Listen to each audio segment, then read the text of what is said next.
সুস্বাগতম। রবীন্দ্রনাথ ঠাকুর ছিলেন একধারে বাঙালি কবি, ঔপন্যাসিক, সঙ্গীতস্রষ্টা, নাট্যকার, চিত্রকর, ছোট গল্পকার, প্রাবন্ধিক, অভিনেতা, কণ্ঠশিল্পী ও দার্শনিক। বাংলা ভাষার সর্বশ্রেষ্ঠ সাহিত্যিক ছিলেন তিনি। এই বিশ্বকবি রবীন্দ্রনাথকে নিয়ে ইউটিউবের সাহিত্যে নবদিগন্ত চ্যানেলে আজকের ভিডিওটি হলো বিশ্বকবি রবীন্দ্রনাথের প্রতিবাদ ও প্রতিরোধ চেতনা। গ্রন্থনায় রবীন্দ্র কুমার চক্রবর্তী। রবীন্দ্রনাথ ঠাকুর কেবল একজন সাহিত্যিক বা রোমান্টিক কবি নন। অন্যায়, অবিচার ও ঔপনিবেশিক শাসনের বিরুদ্ধে তার কলম ছিল সদা সক্রিয়। 1999 সালের জালিয়ানওয়ালাবাগ হত্যাকাণ্ডের প্রতিবাদে ব্রিটিশ প্রদত্ত নাইটহুড উপাধি বর্জন এবং বঙ্গভঙ্গের বিরুদ্ধে রাখি বন্ধন উৎসবের মাধ্যমে তার প্রতিবাদী সত্তার ঐতিহাসিক প্রমাণ মেলে। রবীন্দ্রনাথ কেবল প্রেমের বা প্রকৃতির কবি ছিলেন না, অন্যায়, ঔপনিবেশিক শাসন ও সামাজিক কুসংস্কারের বিরুদ্ধে তার কলম ছিল অত্যন্ত সোচ্চার। তার বহু বিখ্যাত কবিতা, গান ও নাটকে শোষক ও স্বৈরাচারীর শক্তির প্রতি তার প্রতিবাদ ও ধিক্কার ফুটে উঠেছে।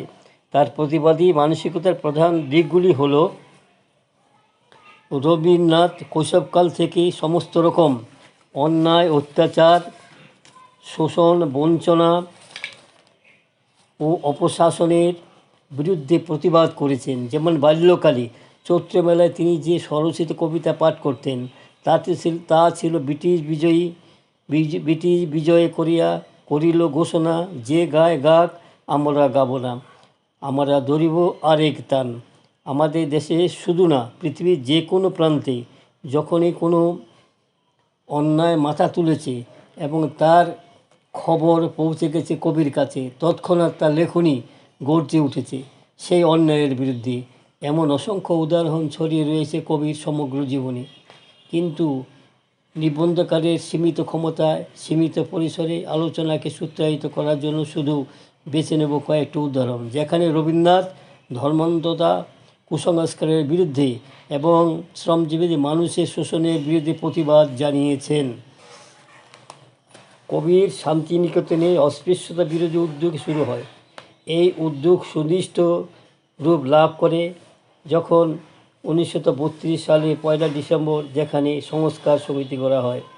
1933 সালের ফেব্রুয়ারি মাসে শ্রীনিকেতনে আয়োজিত অস্পৃশ্যতা বিরোধী জনসভায় রবীন্দ্রনাথ বলেন, আমার লজ্জাবোধ হয় যে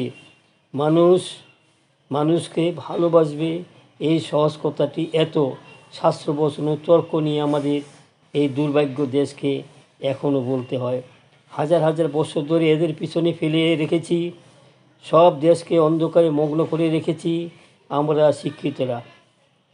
আজ সময় হয়েছে মিলবার। পুরনো শাস্ত্রের কুসংস্কারচ্ছন্ন ধর্মের মুখাপেক্ষি হয়ে থাকার দিন চলে গেছে।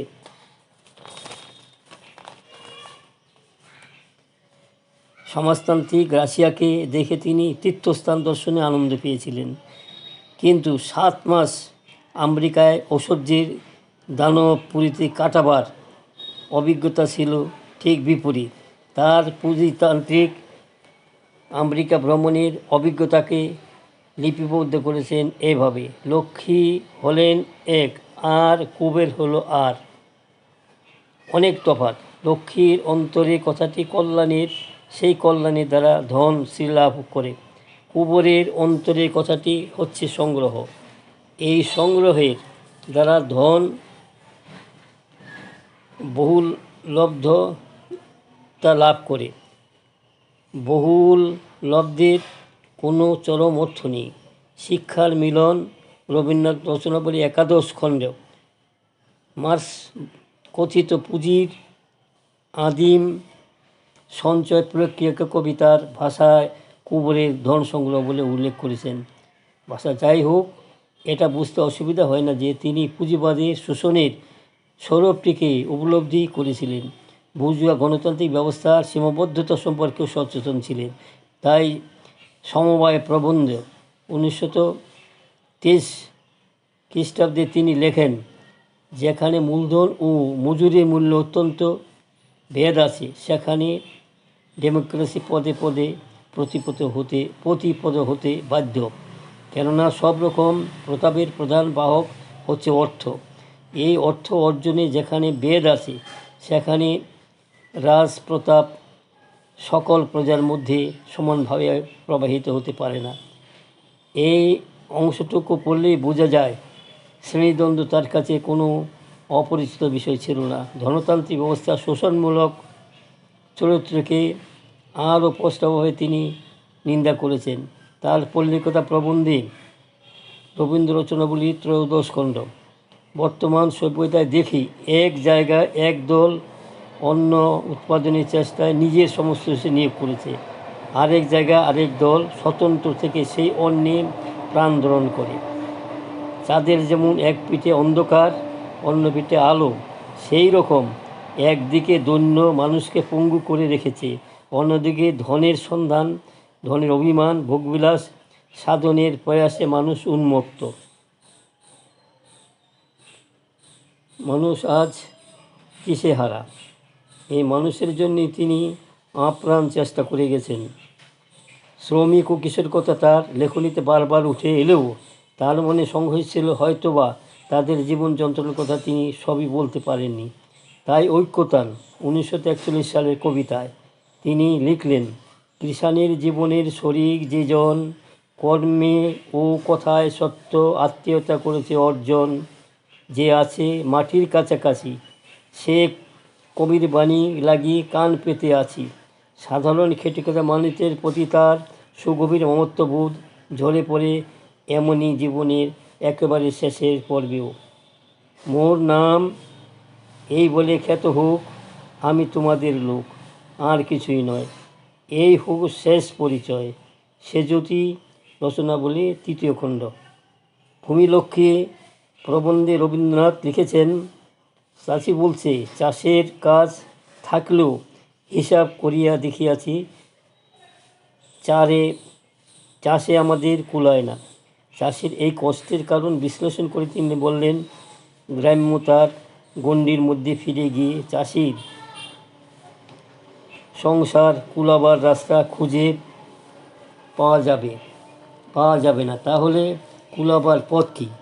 তিনি বলেন, অন্যতম পথ যন্ত্রশক্তিতে শক্তিসত্তা, কলকারখানায় উদ্ভব এক আধুনিক শিল্পায়ন ও প্রযুক্তির যথোচিত চর্চা ও তার সদ্ব্যবহার। সম্প্রতিকালে আমরা যেমন দেখেছি আমাদের দেশে সিঙ্গুর কাণ্ড, তেমনি সেই সময়ে বঙ্গলক্ষ্মী কটন মিল, মোহিনী মিল প্রভৃতি নবগঠিত কারখানা হটাবার চেষ্টা হচ্ছিল। এর বিরুদ্ধে তিনি বাংলার মানুষকে ডাক দিলেন, কারখানা যেমন হয় হোক, রক্ষা করতে হবে, বাঙালির উপর এই দায় রয়েছে।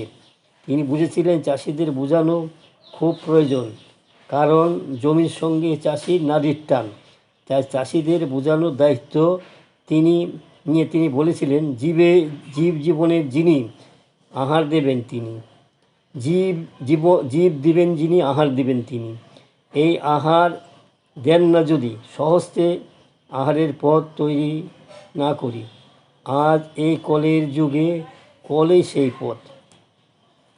রবীন্দ্রনাথ রাজনীতিতে প্রত্যক্ষ অংশ না করলেও দেশের ও বিশ্বের বিভিন্ন রাজনৈতিক সংকটে তিনি কখনো নীরব থাকেননি।